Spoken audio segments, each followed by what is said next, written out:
విషయం ఏంటంటే అమ్మా, ఇలాంటివి చాలా చీప్ ట్రిక్లు చేయొచ్చు. ఈ చీప్ ట్రిక్ ఎలా చేయొచ్చో చిన్న చెప్తాను. మీ పక్కనే నా మనిషి కూర్చుంటాడు. ఇప్పుడు నాకు ఎలా తెలిసిందంటే, ఈయన పక్కనే నా మనుషుల్ని ఇద్దరిని కూర్చోబెట్టా.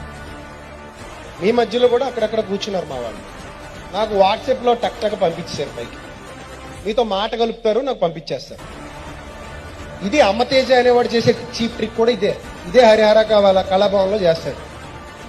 ఇది చీప్ ట్రిక్. ఇది వాళ్ళకి దేవుడు బయలుపరచటాలు, దేవుడు చెప్పటాలు ఏమి ఉండవు.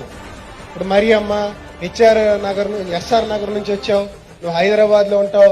ఎవరో జీవన్ అనే తమ్ముడు, నువ్వు డయాబెటీస్ తో బాధపడుతున్నావు. తర్వాత యమున యోసఫ్ గూడ నుంచి వచ్చావు, నీకు కొంచెం హెల్త్ ఇష్యూస్ ఉన్నాయి. యమున ఉన్నారా ఇక్కడ? లేచి నిలబడండి. యమున అదిగో రా తల్లి, కొంచెం ముందు ప్రార్థన చేస్తాను నీకోసం. సో ఇలా ఎంతమందినైనా పిలవచ్చు నేను. అవునా? ఇప్పుడు నేను నీకు తెలుసా తల్లి? నేను తెలిసిన, నువ్వు నాకు తెలుసా?